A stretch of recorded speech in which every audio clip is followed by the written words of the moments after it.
True mental toughness is the ability to keep taking action when all hope seems lost. Welcome to the Millionaire Woman Show, where we'll be discussing leadership, business, human potential, inspiring you to live rich from the inside out. Unlock your creativity, stretch out of your comfort zone, break through your barriers, take inspired action, and achieve epic results. Now here's your host, three-time best-selling author, speaker, and certified executive coach, Debra Kasowski. Hello, everyone, and welcome to another episode of the Millionaire Woman Show. And I'm so excited to bring you guests from around the globe that are going to inspire, motivate, and educate you through principles of life, leadership, and business.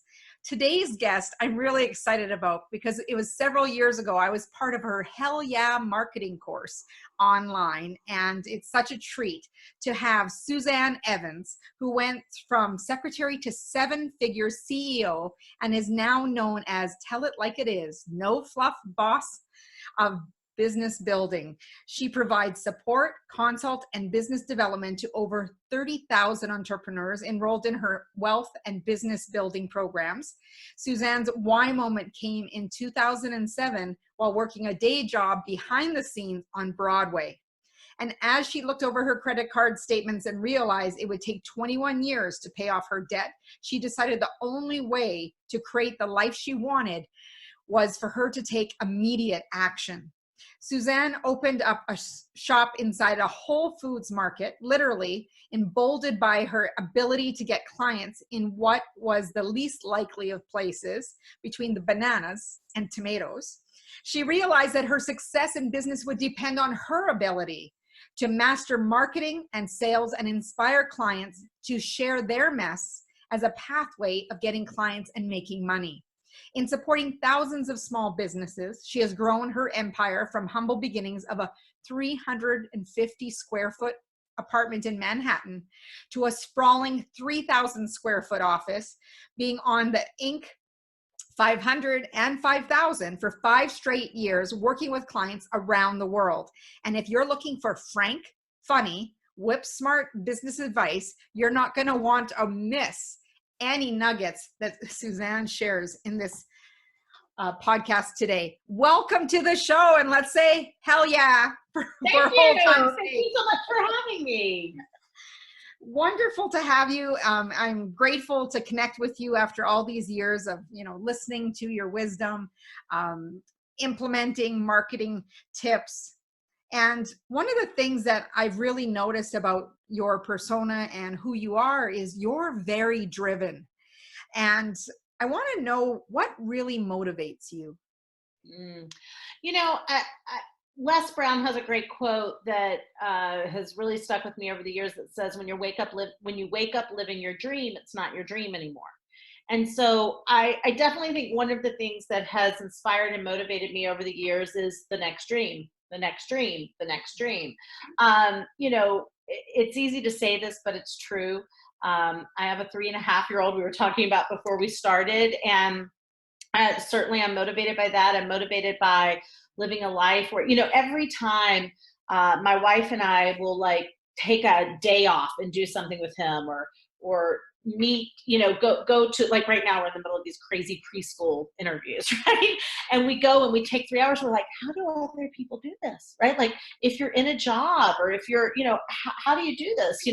I'm very motivated by family. Every time my parents have a health pickup or something that goes on that we can kind of just fast track and pay for something, out of pocket, I'm motivated by that. So, I'm really motivated by freedom. A lot of people think of freedom as, I'm motivated to work when I want to and to be in Italy working. That's actually not exactly right for me. Freedom, when I think about it, when I look at it, is really about choice, right? I can kind of choose whatever I want. I can choose to afford this, or I can choose to do this, or I can choose to take this time, or I can choose to do that. And that really is ultimate freedom for me, because I think financial freedom brings you choices, and choice is ultimate freedom. I love that. Today I had a post about it, since it's actually Tuesday that we're recording this. And I said, every day is choose day. Yeah. You get to choose whether it be your Yeah. attitude, your choices with intention, and really creating the life that you want, realizing that each choice that you make will take you down a different road. And years ago, when I was, a teenager, there used to be these books that you'd read the first half of the book, and then it said, okay, which do you choose? Do you choose Mhm. this or I that? remember those. I loved those. Yeah. They were the best. They were Yeah. the best because I no, would get one at the Scholastic Book Fair. yes. And Yeah. no matter what choice you had, there's always good and there's also a downside to any choice. Yeah. Sometimes it's a sacrifice, sometimes it's that you accelerated things faster than and you suddenly had to pedal your feet a little bit faster. Absolutely. And it's unpredictable. And that's the exciting part, I think, about life. But one of the questions I have for you is, I know that people along their journey, and I love how you talked about what's the next dream.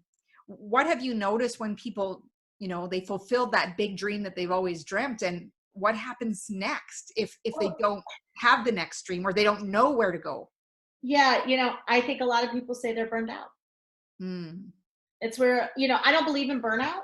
yeah. I believe in um, uh, not having kind of the right systems in place. I believe that you can be bored. I believe that you can be done with something, right? It's like, here we are, we accomplished this, we're done. So absolutely, I think a lot of people call it burnout, or people will call it boredom, or people will call it, this doesn't work for me anymore. And truly, it's just about, you've completed something and it's time to dream a new dream. Yeah. And I think they don't realize is that the destination there is, there's a highlight, but for the destination, I think people can sometimes be disappointed because they're like, oh, is that all there is? Versus really paying attention to the journey that they're on and really enjoying that part. Yeah, I cannot, kind of relate it to weight loss. Like, a lot of people get gastric bypass or get surgery and then they go, oh, I'm still unhappy. I'm thin and unhappy, or I'm thin and guess what? My husband's still an asshole, or right, or I don't like my job, right, or fill in the blank. It's like, you don't complete one thing or get to a certain level or do something, and that becomes it's constantly evolving. And so absolutely, I think a lot of people, I've had so many clients that have hit the $1 million mark, and they call me up on a Thursday morning and they go, okay, so I hit the $1 million mark on a Wednesday, and Thursday there's still dirty dishes in the sink, right? There's still, right? Because it truly is, you're the same being, you're having the same experience. So it's really, that's why putting that dream in place keeps you driven. And the drive and the hunger is what is so meaningful, because you're striving. And there is something so juicy and rewarding about striving. Yeah. And often, people will refer to it as the why. I had someone ask me the other day, what gets you so enthusiastic and energized about life? Like, what keeps you driven? And I just looked at them and I just thought, wow, what a great question. I said, because my purpose is to make an impact. And if I fail to make an impact each day, even with one person, I have not lived out my purpose and the legacy doesn't continue. Yep. And that enough for me is to get up every day and say, okay, so who can I help today? Yep. And I think people have it on this big scale of, I have to touch so many people. I have to make this much money. I have to, publish this. Otherwise my value isn't here. I'd love for you to talk about the value that people bring, as well as, because, I see that one of your most requested talks is about driven to quit. Yeah. So about delivering value and about that drive to quit, I'd love for you to expand on those. Yeah. Well, I think when you're talking about people feel like they have to have such an incredible impact, so often when I go speak somewhere, when I'm speaking to a group of people, I'll say, how many of you want to change the world? And everybody raises their hand. I want to change the world. I want to change the world. And I go, well, it's unfortunate because you're actually not willing, about 80% of people aren't willing to change their world. And the world actually doesn't want changing. If it wanted to change, it would have changed, right? So the value, excuse me, that we bring and what we can offer really comes from changing ourselves. And when we change, everyone around us is forced to change. I do a lot of events. I tell people all the time, the events are for me. I'm just glad you could be here, right? Most of the work I do is for me, right? And I'm glad that other people can partake. And so as teachers and experts and coaches and consultants and healers and people who have huge hearts, they just want to help people. No, really what you want to do is fix people so you don't have to work on fixing yourself. And when we really work on fixing ourselves, everyone is touched. And that's the ripple effect. It's like we work on us, that affects our spouse, that affects their boss, that affects their employee, that affects their son, that affects, right? And then that's the ripple effect. So I think it's kind of silly to want to change the world, but I think it is a moral obligation to change your world. Mm-hmm. And, people get scared by the word change. Sure. Transformation. And they're like, oh my gosh, like, can I handle this? It's all so uncertain. But knowing that those changes aren't very big for you, when you were at Whole Foods between bananas and tomatoes, what was your aha moment knowing that you really needed to shift? That no one was going to do this for me, that I wasn't going to get discovered or saved or shot out of a cannon, that most people truly weren't interested in what I had to say, but there were a handful that were. And so I spent my whole life, and I still do this to this day, I'm just looking for the handful, right? Mm-hmm. I'm looking for the handful. And so I learned so much about how people communicate and connect or disconnect from your message. I learned, so much about pain that people experience and what they share and what they won't share. Mm-hmm. But really, I always tell my team and I tell my clients, I go, just spend your life looking for the 10%, that 10% who connects with you, connects with the problem you solve, needs what you have. And if you just keep finding that 10%, you will live a life of freedom. Yeah. And when you talk about sharing that message, I know it took me many, many years to share a story. When I first finished nursing school, I had a patient pass away that I felt like I was so responsible, just because there was a whole team of us there. But for whatever reason, I took that responsibility on myself. And it took me 20 years before I could share that story. And it was only because I heard another story shared and watched what happened to the person who didn't share it. I watched them become depressed. I watched them carry themselves with shrugged shoulders, that they were carrying the weight of the world. And I thought, wow, they carried that for 40 years. I'm already carrying it 20. How much lighter would I be if I shared the story? And, the first few times I found it very difficult to share. It was very emotional. It was raw. I was shameful. But I realized when you start sharing some of those stories, other people will start sharing theirs, and you open the door of vulnerability. It does take a lot of courage to share the story, but I was so much lighter, and more so lighter because I was able to really learn from it myself, but also teach others not to carry what I did. So the person that I watched carried it for 40, I carried it for 20. Hopefully people carry it shorter, but I would love for you just to, when you've worked with people in sharing that message and helping them step out of that uncomfortable, that discomfort, what has happened to some of their businesses and some of their careers? Yeah, well, there's this great Sue Monk Kidd quote, and she says, stories have to be told or they die. And when they die, we can't remember who we are or why we're here. And I love that quote. I use it in a presentation that I do because it's not even, people are like, I want to tell my story. I want to tell my story. It's not even about crafting your story or telling your story. It's about the point is about sharing it and continuing to have it told, because the only way we stay alive is through our stories. And some of those stories are poignant, and some are tragic, and some are celebratory, and some are sad, and some are traumatic, and some are ecstatic, right? But it is through those stories that we connect with each other. And I'm not much on marketing, but I'm a lot big. There you go. A lot big on storytelling. Mm. And that really is what it is because everybody's just looking to be seen and be validated and connect, and they feel seen and they are validated and they do connect when your story helps them connect with their story. And so when that happens, I think this is when you see the majority of people who are really they create big followings, they disrupt the marketplace, they get attention because people don't want we don't really want information. We don't really want solutions or models or blueprints, and we all hear that so often. We really want to feel as though we connect and that we are a part of something.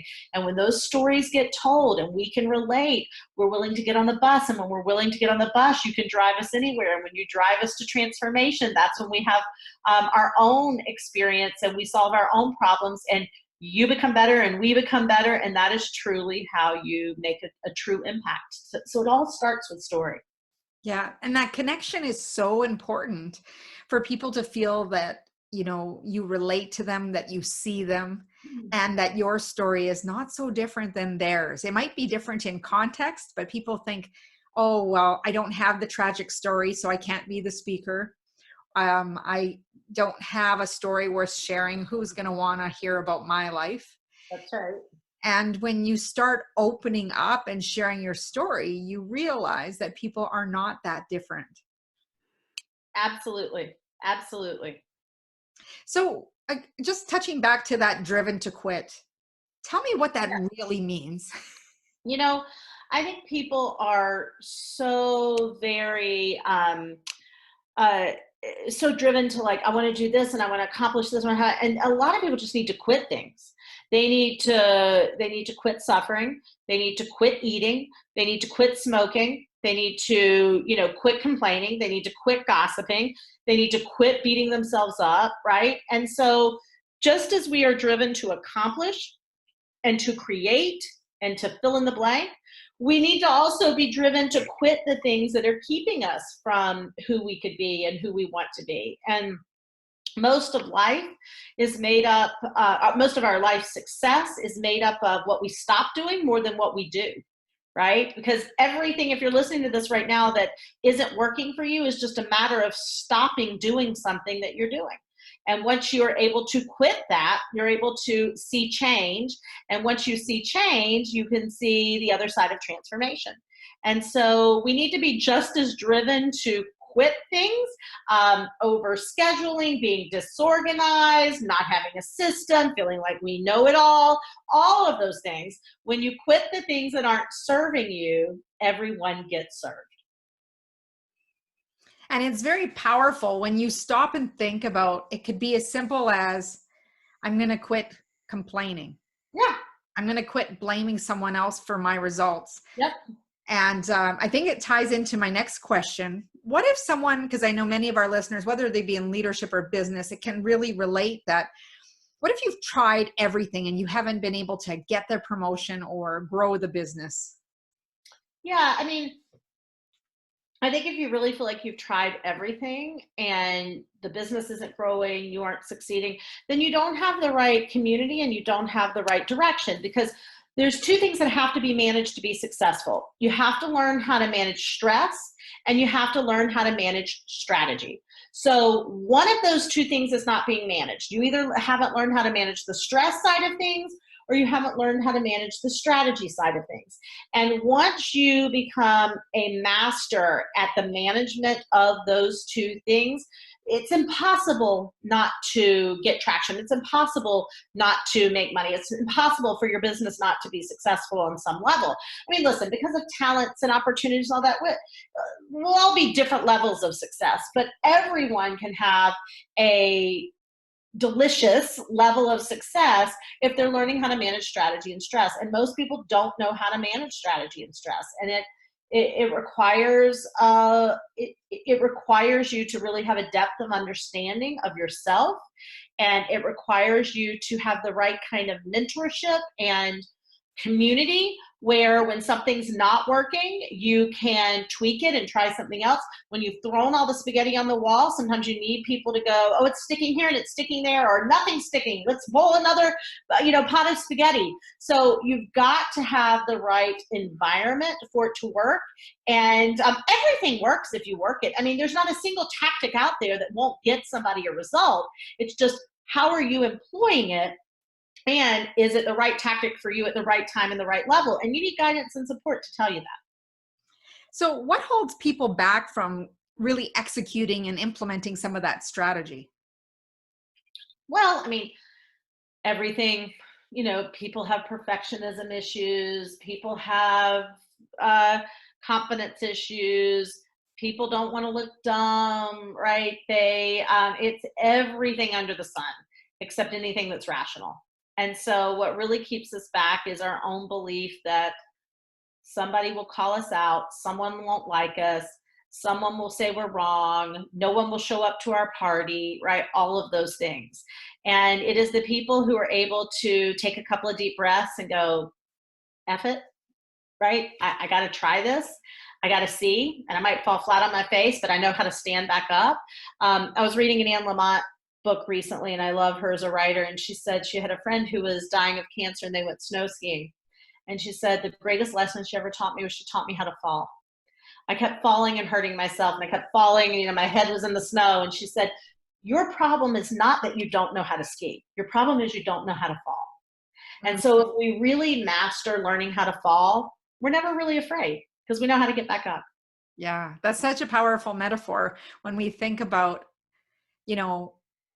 just taking on any challenge in front of us.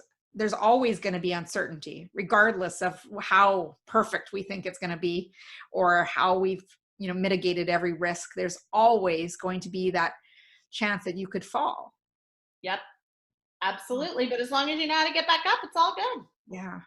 And, with so many businesses, we're wanting them to last more than 5 years than the predicted, that most businesses don't make it to their 5th anniversary.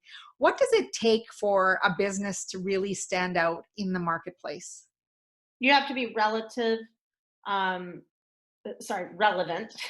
You have to be relevant. You have to be innovative. You have to know what's going on in the world. Right. This day and age, so much information about every topic under the sun is coming so quickly and coming at us so rapidly that if you're not on top of it and you don't know more than everybody else around you, around your expert status and your expert point, then you can't get attention. You also have to be entertaining. What people really want these days from distraction is to be entertained, to feel something, make me feel mad, glad, sad, or angry, right? So just business as usual, information as usual, content as usual does not work. And the people that are really getting seen are people who have an angle, they have an edge, and they're staying relevant, and they know that you want to be entertained while you're educated. Yeah, now they call that edutainment, right? Sure. So when we're thinking about, maybe there's people listening right now that they've been doing a side hustle maybe for a while, or they're thinking that, I really want something for myself and no business knowledge, but they think I don't have time and I don't have money. What would you say to them about moving forward when they're thinking about starting a business? None of us have time or money. I mean, if we had time or money, we wouldn't start a business. Right? I mean, think about that. If you had time and money, you probably wouldn't start a business. Yeah. So, right? So there's no one out there who is just sitting around with a ton of time and a ton of money, and they're like, you know what? Let me do the hardest thing I've ever done in my life. Start a business. You do a business, so you have time and money. So that's an easy answer. Absolutely. And how about what if they tell you, I don't have the resources? Then you shouldn't start a business. You should be in a job. I worked a 60-hour weekday job while I started my business. I stayed in that job for 2 years. I was making, by the time I resigned from my job, I was making $60,000 a year in my job, and I was making $200,000 a year in my business. And I did that because every business has to have funding. So if you have money in the bank and you can use that to start a business, awesome. If you have a spouse or a family member that's willing to float you, awesome. If you've got credit and you're willing to take on some debt and do it that way, awesome. If you've got a severance or a 401k you can tap into, awesome. I didn't have those things, so I used my job as my business loan. But if you're broke and you don't have resources, it will be very challenging to build a business. Now, that doesn't mean you have to have a ton of investors and you have to have a ton of money in the bank. I had a $500 Capital One credit card, but I could keep my lights on because I had a job, right? So I could feed myself and keep my lights on, so I had a job. So you have to have some form of a resource. So let's go to when you first decided to, do the side hustle while you were working behind the scenes in Broadway. How did you structure, how did you see that you had still opportunity with the time that you had? Because I think often what people see is well, I'm already working 40, 60 hours. How can I possibly have room for more? I didn't have room. I didn't sleep. I had no social life. I did nothing on the weekends. I got up at 6 o'clock in the morning and I worked on the business from 6 to 8. I went to a day job. I worked on the business at lunch. I came home, grabbed a quick dinner, and I worked till about 11, 12 at night on the business. And I did that for 2 years of my life. I used every weekend hour on the business. And I decided to live a few years of my life like most people wouldn't, so I could live the rest of my life like most people couldn't. Beautiful. Because I think people think, oh my gosh, I got to sacrifice something. You do. And they're worried about the next party. They're worried about the next networking event. And they don't really look at, if I sacrifice, maybe not to the extreme that you did, but if they sacrifice more of the things for a short period of time, they can create the life that they're really looking for. I know a lot of entrepreneurs, and I don't know any of them that are multiple 7-figure business owners that didn't do what I did. Yeah. It's just never, you don't do it forever or you're stupid, but you do it for a while till you get where you're going, until you can build team, until you have good cash flow coming in. And it's the story of every highly successful, high performing entrepreneur or individual. It just is. And so, you have to say, and listen, people have kids, people have parents. I had life things that were going on. So sometimes you just have to juggle them. But if you truly want to go further, faster, and you want to do it really quickly, you give up some time. My definition that I use with all of my clients of sacrifice is doing something you've never done to get something you've never had. Mm-hmm. Right? So I was willing to do something I'd never done, which is get up early, go to bed late, lose a little sleep, not go out to as many movies, not go out to dinner with as many friends. And then at the end of that, I had an extraordinary life. And so you cannot have it all. It's total BS. You cannot have it all. You can eventually have it all, but you can't have it all at the same time. So you can't want to build a business from nothing, from ground up, and expect to also have the life that you had. You just can't do it. You could take forever to grow it, or you could just grow a small business. But if you want a multiple 6 or 7-figure business, it's going to be head down, sacrificing things for a period of time until things get going. So I'm sure you had days that you're like, oh, I can't believe I'm doing this. Why am I doing this? And hitting some of those roadblocks and obstacles. What did you tell yourself? What was your self-talk at that time to help push you through those tough days? I never thought that once. Oh, great. Never once. I didn't, because I knew what was happening, and right. I knew where I was going, and I would have chewed through barbed wire. And I think that is driven. That is being driven. Now, that doesn't mean I didn't have a bad day. It doesn't mean that, I didn't get the third no in a row, right? But in terms of ever thinking, what am I doing? I never thought that once, because what I was doing had to be better than where I was. It just had to be. But when you'd get rejected or you'd have a problem, I really, I kind of have always told myself, you get a few moments of pity and then you have to move on. And that comes from my mom. She was a basketball coach and she coached me in basketball. And she was like, there's no crying in basketball. The clock doesn't stop while you have a pity party. So get in the game and keep playing. So, I have a brief moment and then you get back up. And that's that whole thing about learning how to fall and knowing that the next opportunity. I also, I love water and I love the tides, and lived by the on the ocean for many years. And one of the things I love about the tides is it's a reminder that what goes out comes back in, and what comes in goes back out. So I've also always tried to remember that we're in contraction expansion. So when we're in that contraction, there really is an expansion around the corner, but also being humble, because when we're in an expansion, there's a contraction around the corner. Right. So, and I think that's very valuable because, a lot of time we talk about mindset on the Millionaire Woman Show and how people can get their mindset in the right place when those tough obstacles come up. And I think basically what you've shared is when you have a vision, for one, that you're staying on course because it's better than where you are. You're bigger than your current circumstance. That's right. And the other part is that you're starting to build momentum. You're starting to see those successes, no matter how big or small, they're still there. And you're able to move through, and it even gets you more excited to persevere and sacrifice when you need to. 1,000%, right? And when you can do that, you can get through the hard days, you can get through the tough time, and there's something better around the corner. So when did you decide, and what would help our listeners and viewers decide, when do you turn that side hustle into a full-time business? Yeah, I think when you can have a vision, I shouldn't say a vision, it's actually pretty tactically driven.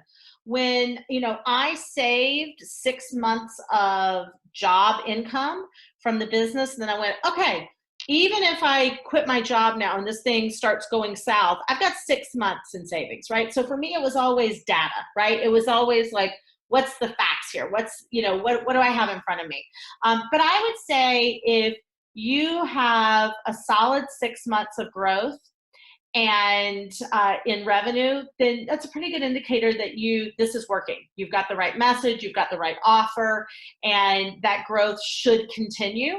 The other reason when it's right, I think, is that when doing the other work, I started outsourcing my job stuff to people. It was like delegating my job stuff. And I was like, okay, when you start delegating your job that you get a paycheck for, it's probably time to move on because you're way too busy across the board. And this over here is working because you can afford to delegate this and pay some other people to do that. So yeah, one of those things. Yeah. That's a good indication. Yes, exactly. So why is winning so important? Like winning in life, winning in leadership, winning in your business? Yeah, I mean, I think it's something that we don't teach that much to kids. And I think it's something we've kind of said, everybody deserves a participation trophy. And it's really about the journey, but it's really not. I mean, at the end of the day, there's like a first place, there's a second place, and there's a third place. And I can promise you that people who never win, and I don't care if it's like that you win at your church bake-off, or you win at, hobby ping pong, or you win in the Olympics. People that are always running some sort of a race, but they're never winning, become fatigued. They really do. They become drained and they become fatigued. And you kind of start going, what am I doing this for? And whether that's winning because you make more money because you're winning, or you earn more clients, or you lose weight because you're winning, you cannot work your ass off for no reward. So winning is important because it is the internal check mark that moves us to the next thing on the to-do list, that moves us on to the next step in our life. And you don't always have to come in first, and you're going to lose a lot of things as well. But if you don't have a winner's mindset, if you don't understand what it feels like on a cellular level to win, a lot of times you're standing in place running. And that's why it's key to win. Yeah. That winning mindset is such an important piece, that when you have that mindset right, you're able to accomplish anything, because I really believe it's 80% of the game. Absolutely. Yeah. So my next question for you, again, is not anything that we've prepared for you is that what is one book that has had a big impact in your life, and it's usually your go-to when you need to recommend something? Gosh, I love books so much. I mean, if we're talking kind of autobiographical, I'm going to go Maya Angelou. I know When the Caged Bird Sings. I probably read it 10 times because there's so much in there about perseverance and about the ability to go on during hard times. If we're going to talk about kind of business books, I'm probably going to say Evil Plans by Hugh MacLeod, who's one of my favorites. He's really phenomenal. It's just a way of thinking about disrupting the marketplace.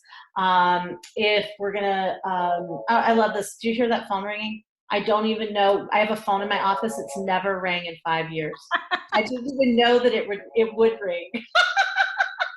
I love moments like that. I'm like surprised. I'm like, oh my God, the phone is ringing. If we're talking about kind of more fiction, maybe I love Toni Morrison's The Bluest Sky, because I think it's such a deep reminder of the truth and the fear that we all carry with us. I could go on. I mean, I love reading. Purpose Driven Church. While it may sound like a very odd choice, I think it's a phenomenal marketing book. It's about how to grow churches, but I've always taught from it and had my students read it for the purpose of growing a business. It's such a great book, but yeah. So, and I love that you said that you read one of the books 10 times.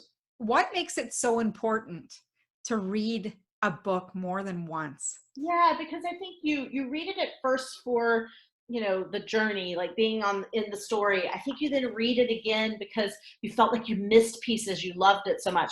And then I think you start to read it for mastery, right? And you read it for like, how can I apply this to my life? How could I apply this to my business? How could I apply this to someone else? And so I find that every time I read a book, I get something different from it. And every time I read it, it's not even necessarily that I go deeper, but I go wider, and I understand how it can expand another part of my life. Yeah. And I find it very interesting that when people read a book, I know a bunch of my friends will be like, I read this book and we're on to the next book. And I'm like, so what did you implement from that book? Yeah. And they're like, what? I'm like, yeah, it's just like going to a conference. People buy packages or they go from one conference to the next. And if you're not taking something you learned and implementing it, where was the value, right? Other than entertainment, right? And if that's your objective, great. Absolutely. Yeah. So my next question is what does it mean to you to live rich from the inside out? Doing choice, right? The fact that I really can choose, every decision in my life, I don't have to stop and go, this is a decision that, I have to think about money, right? Or I have to think about time. So I think that's a big part of it. But mainly I think, only thing we're left with is love. So it's how much you love, how much you are loved, how much love you can give to people you don't even know. So certainly I would say I would measure my life in love. Awesome. Awesome. Thank you so much, Suzanne. I do have another question that just came upon me that I want to ask. So while you were doing those long hours, doing the side hustle, did you have doubters? Did you have people who said, you're not going to be successful? And how did you push through that? I did. I mean, I had the kind ones that don't say it that way, but they're like, oh, right. And you just know. And then we had people that are like, you better keep your day job. And I know for myself, I just was really clear that, I am very competitive. So if I'm telling you the absolute truth, big part of me wanted to prove people wrong. Mm-hmm. And so it's just that competitive nature in me. But the part that is human and soft was really aware fairly early on. And while it wasn't easy, I was able to kind of take it on, was that this was about them, right? This was about them. And I had to keep this about me and between me to really get through it. And I also learned early on not to tell a lot of people stuff. Yeah. Right? because you cannot hurt what you do not know. And so I learned that as well. And I think, and I love that you said that. This is my probably favorite part of it. I'm glad I asked the question. Yeah. I think people who are the ones to doubt are the ones to say, keep the day job. They are the people who didn't take a chance on their own dream. Absolutely. And people always, you will never be criticized by someone doing more than you. You just won't. And that's how I have to look at everything. I will never be criticized by someone doing more than me. Yeah. They don't got time for it.